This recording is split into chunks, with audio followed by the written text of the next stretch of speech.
Kami lanjutkan informasi di Sapa Indonesia Malam. Saudara, untuk mendorong pertumbuhan ekonomi, pemerintah menyiapkan 6 paket stimulus ekonomi di bulan Juni dan Juli mendatang. Salah satu dari 6 paket stimulus tersebut adalah bantuan subsidi upah atau BSU.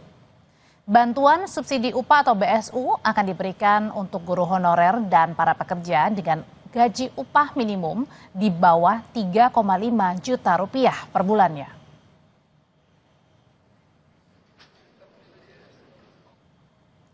Bantuan subsidi upah atau BSU sebesar Rp150.000 per bulan akan diberikan kepada 17 juta pekerja dan 3,4 juta guru.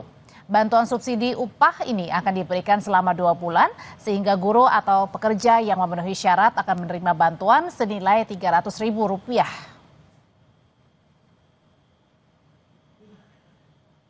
Menteri Ketenagakerjaan Yassi Arli menyatakan peraturan Menteri Ketenagakerjaan tentang bantuan subsidi upah bagi pekerja akan terbit di bulan Juni nanti. Yassi Arli menjelaskan program bantuan subsidi upah atau BSU berada di bawah koordinasi Kementerian Koordinator Bidang Perekonomian. Menaker bilang tengah dilakukan harmonisasi dengan kementerian lainnya. BSU itu sebuah langkah program strategis pemerintah, itu di bawah koordinasi Menko Perekonomian. Kita tentu sedang koordinasi. Kalau kami yang keluar Permenaker bisa cepat, tapi kan kemudian harus ada harmonisasi dan seterusnya. Jadi memang tunggu saja, ya.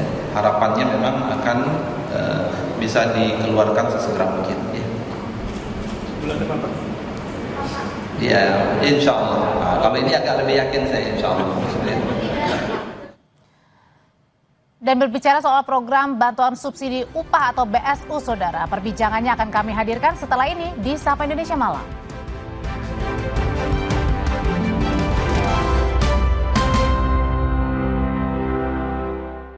Usai namanya masuk dakwaan perkara judi online, Ketua Umum Projo sekaligus mantan Menkominfo Budi Aris Setiadi dilaporkan kader PDIP ke Bareskrim Polri untuk pernyataannya soal Partai Mitra Judol. Padahal saya orang yang paling serius memberantas judi online loh. Dibanding Ketua Umum partai ngomong judi online juga enggak, anti judi online enggak. Kita nyebutnya Partai Mitra Judol. Pak Menteri tolong mengklarifikasi hal tersebut, jangan bicara sembarangan. Dua arah, Jumat 30 Mei pukul 8:30 malam live di Kompas TV. Pemenang umroh kapal api Wawan dari Jakarta. Kamu bisa menang umroh seperti Wawan. Caranya, kirim 7 bungkus bertanda khusus dan data diri ke Dropbox atau PO Box kapal api JKT